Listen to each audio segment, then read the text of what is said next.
The book of the prophet Ezekiel, chapter 5. I don't know how we made it past chapter 4, and if this has anything to do with what we just read, I don't even know what to say. So far, Ezekiel has been told he has to lie in one position on his right side for 390 days while he's bound by something, iron, cage in my head. And he's supposed to sit there and eat shit cakes. And not just any shit cakes, strangers, men that walk up to him while he's lying there and shit. And then he's supposed to bake his own cake, which means like just, he can't move, so there's no oven. So he's just supposed to eat shit mixed with dirt, I guess. So this is really, I never really wanted to read this Ezekiel because it was the eyeball part. But no, there was a good reason I never wanted to read this. And that's it right there so far. If it gets worse, I'm going to have a problem with this. Chapter 5. And thou, son of man, take thee a sharp knife, take thee a barber's razor, and cause it to pass upon thine head and upon thy beard. Then take thee balances to weigh and divide the hair. Oh no. What is he going to tell him to do with this? Thou shalt burn with the fire a third part in the midst of the city where the days of the siege are fulfilled. Well, at least he can move around now. I don't know how he's supposed to be stuck there for 390 days, but I hope I'm reading this wrong. Thou shalt take a third part and smite about it with a knife, and a third part thou shalt scatter in the wind, and I will draw out a sword after them. Thou shalt also take thereof a few in number, and bind them in thy skirts. Okay, so this is just really Babylonian freak show. It sounds like it's telling him to eat shit cakes. It's telling him now to shave his beard, divide it in three separate, and do 3 separate things with them, and then keep a few hairs under his skirt. This is really just getting to be too much. It's like people sit there and argue about one word. They argue about one idea in this whole book, right? Well, why isn't anybody arguing about this? This would be the part so far, if I had to say I would just like to blame somebody for this. I would just like to say, it's the translators. They just went wild that day. Yeah, one after the other. Chapter 4 and 5. Look, I don't know if I can move on. This is like a soap opera, a really bad one. Thou shalt also take thereof a few in number, and bind them in thy skirts. Then take of them again, and cast them into the midst of the fire, and burn them in the fire. For thereof shall a fire come forth into all the house of Israel. Okay, I guess it's like a step down from blood, probably, so at least he's not telling him to cut himself and put this blood in the fire, which would seem to make more sense, right? Because the life is in the blood, and if, I don't know, but this time it's in his genetics in his hair or something. I don't know.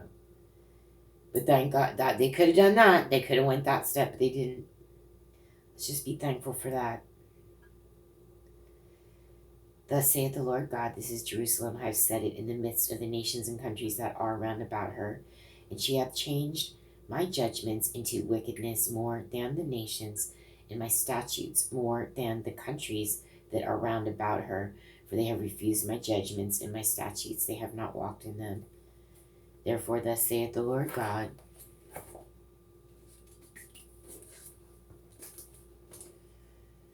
because ye multiplied more than the nations that are round about you, and have not walked in my statutes, neither have kept my judgments, neither have done according to the judgments of the nations that are round about you. Okay, so here is the reason why. Another one.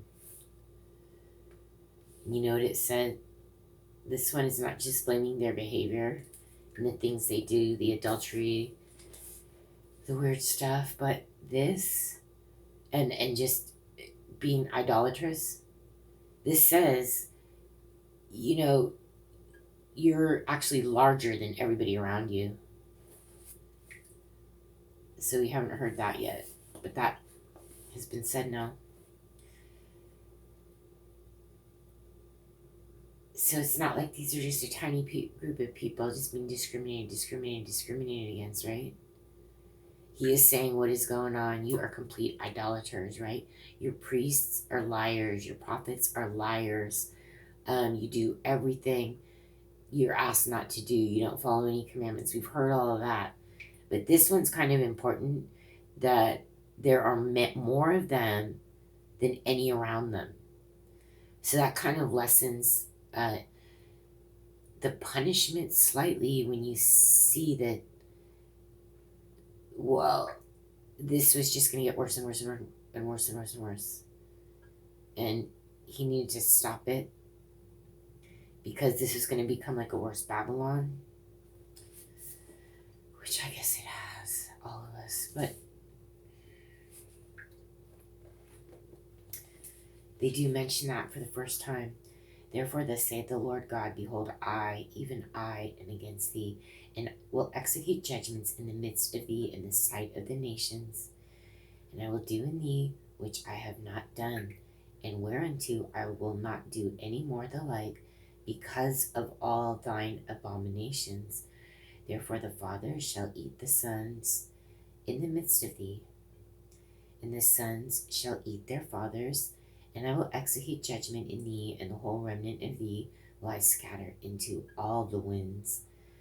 Wherefore, as I live, saith the Lord God, surely because thou hast delivered my sanctuary with all thy detestable things. So they probably got a few Dagons in the house of the Lord at this here, and just other gods, and maybe not, but they're bringing people in there they shouldn't. Who knows? Defiled my sanctuary with all thy detestable things. Maybe they're even bringing teraphim in there. Who knows? And with all thine abominations, therefore will I also diminish thee. Neither shall mine eye spare, neither will I have any pity.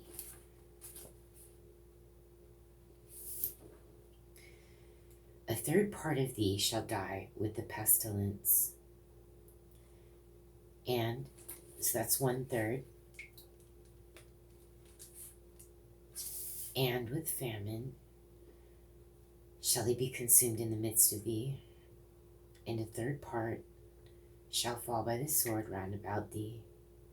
And I will scatter a third part into all the winds, and I will draw out a sword against them, a sword after them.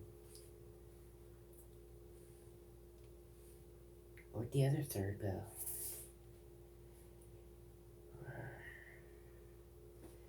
A third will die with the pestilence. A third will fall by the sword. I don't know. We have a third left. Oh. And I will scatter a third part into all the winds. Maybe they will survive? I don't know. They'll survive like in different lands everywhere. Somebody has to survive. He's not killing everybody. Thus mine anger be accomplished, and I will cause my fury to rest upon them, and I will be comforted. And they shall know that I am the Lord, that I, the Lord, have spoken it in my zeal, when I have accomplished my fury in them. Moreover, I will make thee waste, and a reproach among the nations that are round about thee, in the sight of all that pass by. So it shall be a reproach and a taunt, an instruction and an astonishment unto the nations that are round about thee, when I shall execute judgments in thee, in anger and in fury, and in furious rebukes. I, the Lord, have spoken it. When I shall send upon them the evil arrows of famine, which shall be for their destruction, and which I will send to destroy you, and I will increase the famine upon you, and will break your staff of bread. So will I send upon you famine and evil beasts, and they shall bereave thee, and pestilence, and blood shall pass through thee, and I will bring the sword upon thee.